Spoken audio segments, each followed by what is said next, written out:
ಅಧ್ಯಕ್ಷರು, ಇವತ್ತು ನ್ಯೂನತೆಗಳು ಏನು? ಮೊದಲು ಇದ್ದಂಥ ನರೇಗಾದಲ್ಲಿ 100 ದಿನದ ಕೌಶಲ್ಯ ರಹಿತ ಉದ್ಯೋಗ ಖಾತ್ರಿ ಇತ್ತು. ಈಗ ಕೇಂದ್ರ ಸರ್ಕಾರ ಅದನ್ನು ಪ್ರತಿ ಕುಟುಂಬಕ್ಕೆ 125 ದಿವಸ ಕೌಶಲ್ಯ ಸಹಿತವಾದಂಥ ಉದ್ಯೋಗ ನೀಡುವಂಥ ಕೆಲಸ ಮಾಡಿದೆ.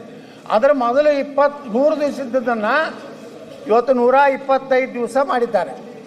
ಏನು ಇದರಲ್ಲಿ ಏನು ಅನಾಹುತ ಆಗಿದೆ? ಏನು ಗ್ರಾಮೀಣ ಜನರ ಒಂದು ಉದ್ಯೋಗ ಕಸುವಂಥದ್ದಾಗಿದೆ? ಕೇವಲ ಕೂಲಿ ಕೆಲಸದ ಮೇಲೆ ಕೇಂದ್ರೀಕರಣ ಇತ್ತು ಅಧ್ಯಕ್ಷರೇ. ಇವತ್ತು 2047 ಭಾರತ ವಿಕಸಿತ ಭಾರತ ನಮಗೊಂದು ಗುರಿ ಇರಬೇಕು. ಹೆಂಗೆ ಅಂದರೆ ಶ್ರೀಮತಿ ಇಂದಿರಾ ಗಾಂಧಿಯವರಿದ್ದಾಗ ಗರೀಬಿ ಹಟಾವು 20 ಪಾಯಿಂಟ್ ಪ್ರೋಗ್ರಾಮು ಅನೇಕ ಏನು ಇವತ್ತು ಯೋಜನೆಗಳನ್ನು ತೊಗೊಂಡು ಬಂದಿದ್ರು. ಯಾಕಂದರೆ ಅಂದಿನ ಕಾಲದಲ್ಲಿ ಬಡತನ ಅನ್ನೋಂಥ ಭಾಳ ದೊಡ್ಡ ಸಮಸ್ಯೆ. ವಿದೇಶದಿಂದ ಗೋಧಿ ಬರ್ತಿತ್ತು.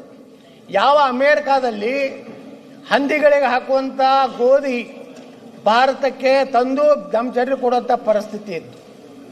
ಅಂದು ಲಾಲ್ ಬಹದ್ದೂರ್ ಶಾಸ್ತ್ರಿಯವರು ಏನು ಒಂದು ಜೈ ಜವಾನ್ ಜೈ ಕಿಸಾನ್ ಅನ್ನುವಂಥದ್ದು ಪ್ರತಿ ಸೋಮವಾರ ಎಲ್ಲರ ದೇಶದಲ್ಲಿರೋ ಸೋಮವಾರ ಒಂದು ದಿವಸ ಆಹಾರವನ್ನು ಬಿಡಬೇಕು, ಅನ್ನವನ್ನು ಬಿಟ್ಟರೆ ನಮ್ಮ ದೇಶದ ಆಹಾರದ ಒಂದು ಸಮಸ್ಯೆ ಹೋಗ್ತದಂತ ಅವತ್ತು ಒಂದು ಸಂಘರ್ಷ ಇತ್ತು. ಅದರ ನಂತರ ಜವಾಹರ್ ರೋಜ್ಗಾರ್ ಯೋಜನಾ ಬಂತು. ಅದರ ನಂತರ ಅದೇ ಬದಲಾವಣೆಯಾಗಿ ಇವತ್ತು ಮಹಾತ್ಮ ಗಾಂಧಿ ರಾಷ್ಟ್ರೀಯ ಗ್ರಾಮೀಣ ಉದ್ಯೋಗ ಯೋಜನೆ ಬಂತು ಅಧ್ಯಕ್ಷರೇ. ಅವಾಗ ವೇತನ ಮನ್ರೇಗಾದಲ್ಲಿ 15 ದಿವಸಕ್ಕೊಮ್ಮೆ ಆಗ್ತಾ ಇತ್ತು ಅಧ್ಯಕ್ಷರೇ. ಈಗ ಈ ಹೊಸ ಒಂದು ಯೋಜನೆ ಬಂದಿದ್ದರಿಂದ 7 ದಿವಸಕ್ಕೊಮ್ಮೆ ವೇತನವನ್ನು ಪಾವತಿ ಮಾಡಲೇಬೇಕು. ಉದ್ಯೋಗ ಚೀಟಿ ಅವಾಗ 5 ವರ್ಷ ಇತ್ತು ಅಧ್ಯಕ್ಷರೇ, ಅದನ್ನು ಅವಧಿ 3 ವರ್ಷ ಮಾಡಿದ್ದಾರೆ. ಕಾಮಗಾರಿ ಸ್ಥಳದಲ್ಲಿ ಮೃತಪಟ್ಟರೆ ಅವಾಗ ಪರಿಹಾರ ಮತ್ತು ವೈದ್ಯಕೀಯ ವೆಚ್ಚ ಮಾತ್ರ ಇತ್ತು ಅಧ್ಯಕ್ಷರೇ.